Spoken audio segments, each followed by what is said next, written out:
Continuando a leitura do Srimad Bhagavatam, canto 8, capítulo 20, a partir do verso 16, título do capítulo: Bali Maharaj devolve o universo.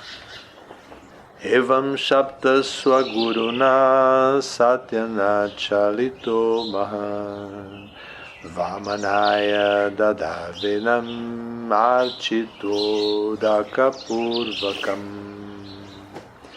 Evam, dessa maneira, Shapta, sendo amaldiçoado, Swaguruna, pelo seu próprio mestre espiritual, Satya, da verdade, não, Chalita, que se afastou, Mahan, a grande personalidade, Vamanaya, ao senhor Vamanadeva, Dadao, deu em caridade Enam, toda a terra, Architwa, após adorar Udaka Purvakam, tendo anteriormente oferecido água. Shukadeva Goswami prosseguiu. Mesmo após ser amaldiçoado dessa maneira pelo seu próprio mestre espiritual, Bali Maharaj, sendo uma personalidade grandiosa, nunca se deixou desviar de sua determinação. Portanto, de acordo com o costume, primeiramente ofereceu água a Vamanadeva e depois ofereceu-lhe em presente a terra que prometera. Continuando, a esposa de Bali Maharaj, conhecida como Vindhyavali, que estava decorada com um colar de pérolas, imediatamente aproximou-se e mandou que trouxessem um grande cântaro de ouro, o qual deveria estar cheio de água, com a qual se pudesse adorar o Senhor, lavando-lhe os pés.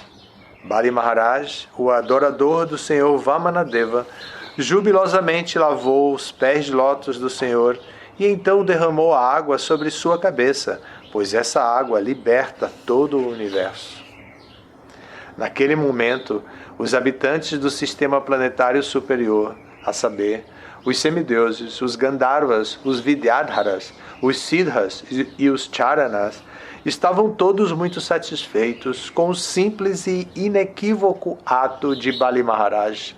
Louvaram suas qualidades e derramaram sobre ele milhões de flores.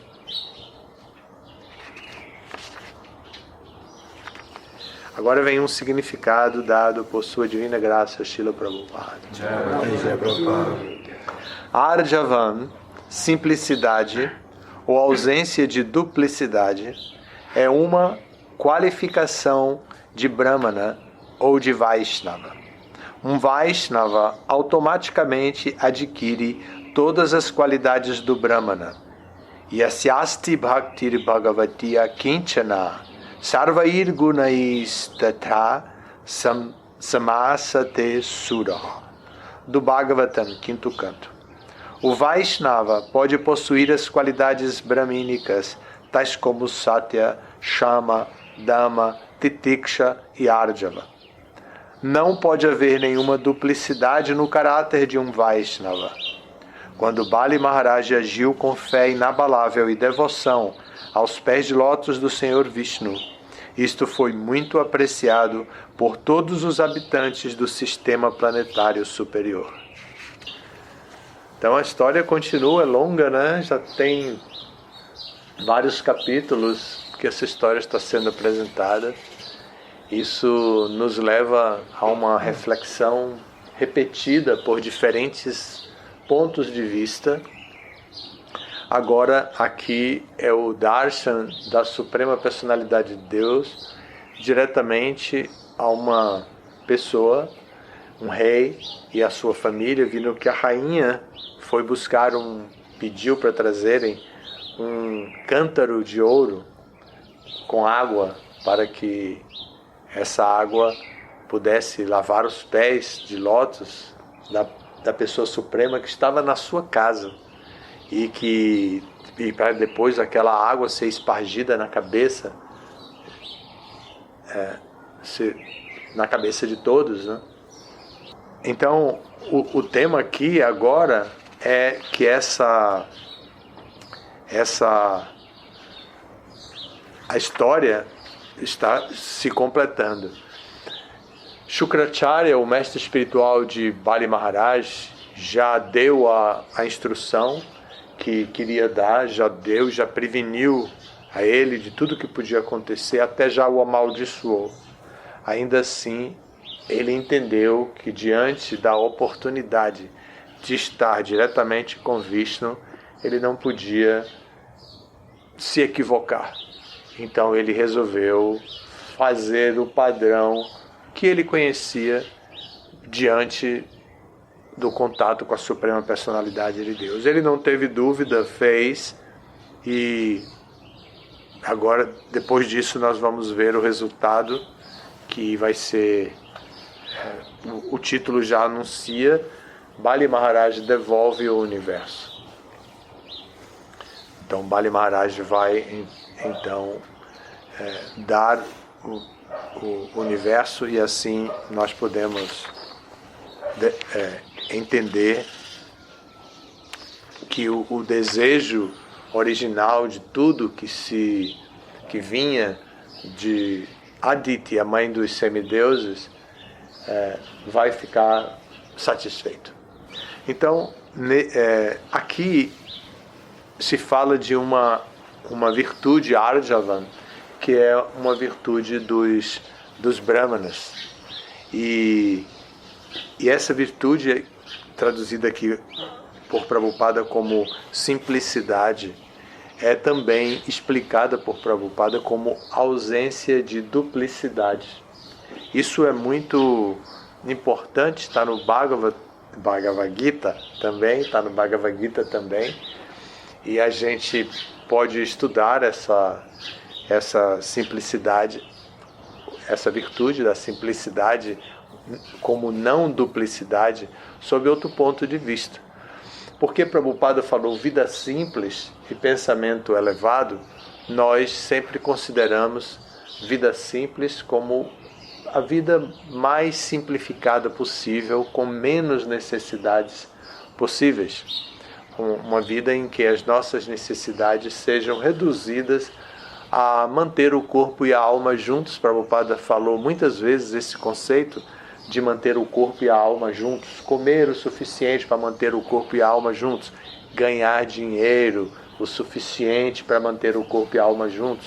Então, em várias oportunidades, esse assunto vem sendo falado. Agora, simplicidade aqui tem um sentido mais subjetivo, não é um sentido tão pragmático quanto o sentido de tornar a vida material, a vida cotidiana simples, as atividades de uma pessoa simples, mas fazer com que a atitude interna dessa pessoa seja de não duplicidade, onde ela possa ser honesta, sincera e tal. Então, como ela pode aplicar essa experiência de simplicidade no mundo tão violento, tão agressivo, e a ponto de ter uma desavença instantaneamente por causa do astral que vivemos nessa era, que é Kali Yuga. Então, como podemos ter essa experiência de simplicidade como não duplicidade, como honestidade? Então a gente tem que aprender algumas técnicas, né? A técnica da linguagem não violenta, a técnica da escuta empática, a técnica de Mauna, de só falar aquilo que é consciência de Krishna, de não lutar tão arduamente pelas justiças falíveis, as justiças intermediárias, né? Que a gente o tempo inteiro está, mas o que é justo, mas o que é correto, mas o que é direito, mas o que é certo. Então não lutar tanto por isso de maneira tão apegada, esperar a oportunidade de poder se apresentar como um servo da situação e poder então orientar as pessoas, poder então ajudar as pessoas, poder então compartilhar a experiência de não duplicidade de uma maneira efetiva, não de uma maneira aplicada a uma metodologia que possa gerar constrangimento, insatisfação, agressividade ou violência no outro. Isso é um ponto importante que eu queria anotar, que eu queria apontar aqui. Prabhupada diz que o Vaishnava deve possuir as qualidades brahmânicas, tais como Satya, Sama. E Krishna do Bhagavad Gita diz essas qualidades, né? Sama, Dhamma, Tapas, que é austeridade. Sama, Dhamma, Tapas, Saucham, que é o ato de ser shuchi, de ser limpo. Sama, Dhamma, Tapas, Saucham. Shantir, pacífico internamente, viver em paz. Shanti. Shantir Arjavam, essa que é honestidade, simplicidade, não duplicidade. Jnana, que é se estabelecer em conhecimento espiritual. Isso é capítulo 18, verso 42, né? 41, 42. 42, né? Vijnana, a prática do conhecimento, não ser uma coisa só teórica, que aquele conhecimento possa vir à prática. Se a gente entende que não é o corpo, a gente deve agir como alma espiritual. Se a gente entende que existe a Suprema Personalidade de Deus, vamos procurar servir essa Suprema Personalidade de Deus. Isso é Vijnana, pôr o conhecimento na prática. Astikyam. Astikyam é ser religioso, ser estrito nas atividades, procurar saber como se executa, qual é a maneira de se fazer o puja, qual é a maneira de se oferecer os alimentos, qual é a maneira de se vestir, de se comportar diante de Krishna, diante da adoração. Isso é astikyam, ou seja, ser uma pessoa estrita, simplesmente estritamente religioso, estar atento para as práticas, tat karma, como o Padeshamrita recomenda, praticar aqueles princípios que são recomendados nas escrituras, que não são criados, inventados por nós, mas são tat karma, e são princípios dados pelas escrituras. Então aqui nós estamos em contato com esse tema. Prabhupada está dizendo, o Vaishnava deve possuir as qualidades brahmânicas, tais como Satya, que é veracidade, Sama, Dhamma, Titiksha e Arjavan. E não pode haver nenhuma duplicidade no caráter de um Vaishnava.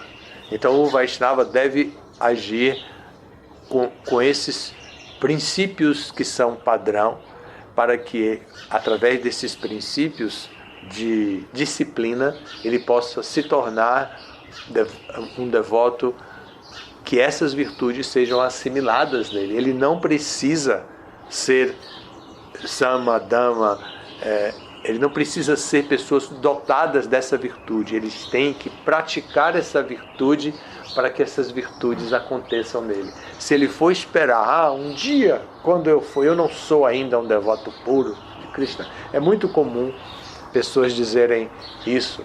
Isso é coisa para devoto puro, isso é coisa para sannyasi, isso é coisa para brahmachari, isso é coisa para devoto avançado. É muito comum se falar dessa maneira. Mas para grihastas estritos, para grihastas avançados, mas não é necessário ser assim. É necessário que a pessoa saiba qual é o objetivo e diga como é que uma pessoa atua com equanimidade. Como é que uma pessoa atua com autocontrole? Quais são as noções éticas de autocontrole?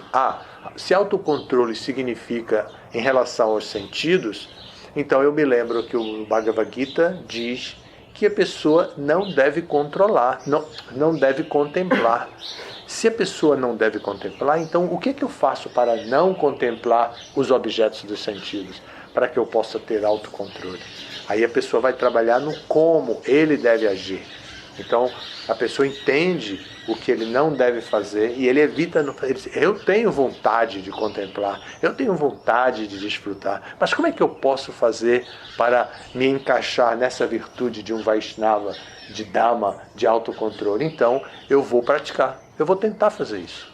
Não tenho nada a perder, eu vou tentar fazer isso. o que a gente chama, na nossa pedagogia do Instituto, de humildade técnica.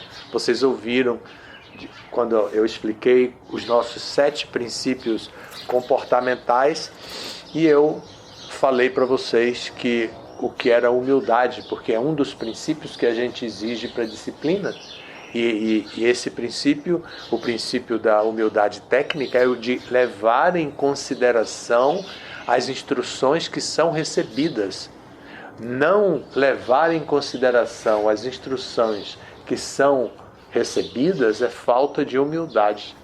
Então uma pessoa pode dizer, mas eu não sou mesmo humilde, eu sou arrogante, porque isso é o discurso que vem da poesia Vaishnava, a gente aprende rapidinho, porque defende a gente, entra no campo da autodefesa, e comer, dormir, desfrutar dos sentidos e defesa é supernatural para a gente. O difícil é adotar uma qualidade em seu nível técnico, isso é difícil, mas o resto é muito fácil. Então a pessoa pode dizer, mas eu não sou humilde. Então, por isso a gente pede a humildade e diz, essa humildade que estamos pedindo não é uma virtude assimilada, é uma virtude, é uma atividade disciplinar técnica. Então, o que seria isso? Seria fazer o seu dever, cumprir com o seu dever. Isso seria a humildade que já nos satisfaz na nossa rotina, já nos satisfaz. Essa humildade técnica é ouvir as instruções e seguir essas instruções. Não desafiar, não mentir, não fingir, não enganar, não levar em conta. Isso é espanhol também? Levar em conta, né? Não. Tener em conta. Não tener em conta. E coisas assim. Então a pessoa precisa se utilizar desse conceito de sama, chama, técnica, dama, técnica, arjavan, técnica.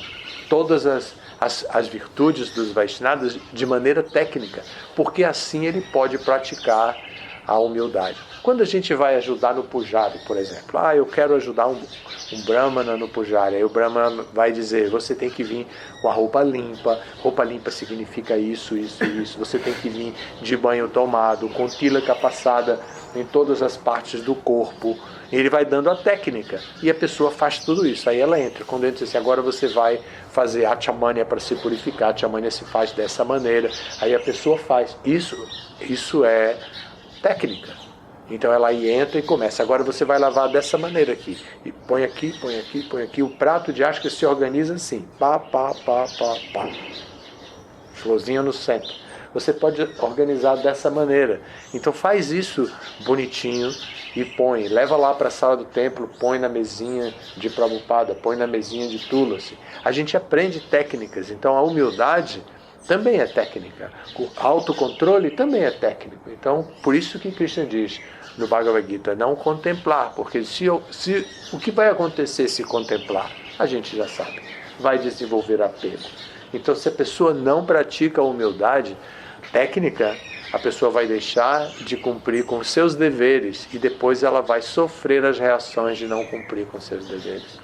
E isso dá uma volta para trás. Isso é ficar dentro do circuito de ação e reação que nunca para. Quando a gente vai parar de alimentar esta roda da vida, esta roda de ação e reação? Quando a gente entender que tal ação corresponde a uma reação que não me interessa.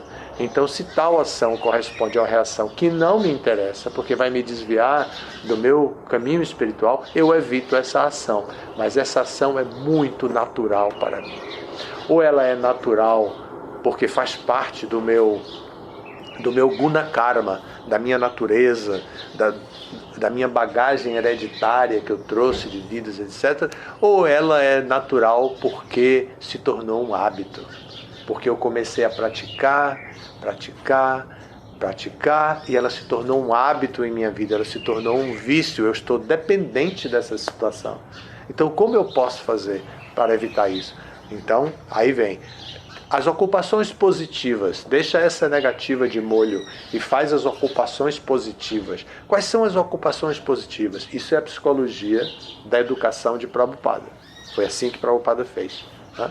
Então, quais as atividades positivas? Acorda a tal hora, vai na sala do templo se comporta de tal maneira, canta tal canção, e por aí. Depois você vai cantar tal número de voltas de japa. Depois você vai fazer serviço prático de limpeza e tal, cortar vegetal, limpar a cozinha. Depois você vai cozinhar, ou você vai limpar de novo a cozinha, porque tem que limpar 5 vezes por dia. É terrível essas coisas. Depois você vai estudar, depois você vai comer, também tem isso, né? Também é atividade rotineira, serviço devocional. Então a pessoa vai praticando aquilo, as atividades positivas, e quando ela percebe, ela deixou de se ocupar nas atividades negativas, que eram hábitos, que eram naturais para ela, seja por hábito, seja por adquiridas por guna karma. E ela obtém uma vitória, um ponto positivo sobre sua própria natureza. E ela pensa, agora eu estou aprendendo a Dhamma, estou aprendendo a controlar minha natureza. Porque essa natureza terrível, que quando se dá exemplo de natureza, qual o exemplo mais clássico de natureza que foi dado por Prabhupada e todo mundo conta? A história do escorpião e do camelo. Vocês conhecem? Quem não conhece? Nossa, você conhece? Não? Você conhece, Bruno? Talvez de outra maneira. Um camelo estava na beira de um rio para atravessar, e um escorpião também, doido para atravessar. O escorpião olhou para o camelo e disse, você vai atravessar? O camelo disse, sim, vou. Já querendo se afastar dele, né? Aí ele disse, você me dá uma carona? Eu falei, não, sou bobo, como que eu vou dar uma carona para você? Você vai me picar? Ele disse, não, como? Se eu picar você vai afundar no rio, eu vou morrer também, então como que eu vou picar você? Aí o camelo disse, é mesmo, é verdade isso, ele está certo. Então tá bom, eu vou ser bonzinho com você, meu camarada, eu vou deixar você. Aí o escorpião rapidamente subiu, foi para a corcova do camelo, ficou lá em cima, olhando tudo bonito, né? Outro ângulo de visão, e o camelo começou a atravessar o rio. Quando chegou no meio do rio, o escorpião picou o camelo sentiu a dor e disse, mas você prometeu que não ia fazer isso, agora eu vou morrer e você também. Aí ele disse, desculpe, é minha natureza.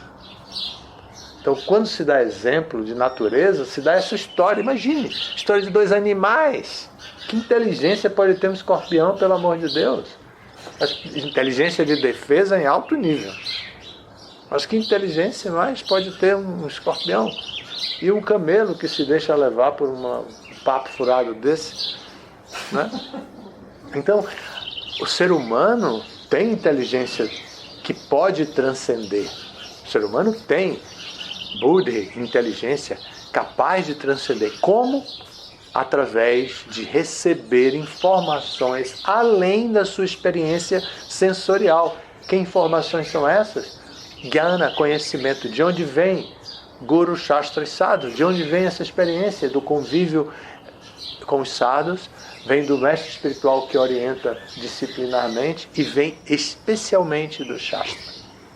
Então, essa é a inteligência humana. Não é como a inteligência de um camelo, não é como a inteligência de um escorpião. Então, nesse sentido, o ser humano precisa compreender a natureza, a sua própria natureza. Ele tem natureza transcendental. Ele é alma espiritual. A natureza guna karma que ele adquiriu é algo adquirido. Adquirido, não é algo natural, é algo adquirido.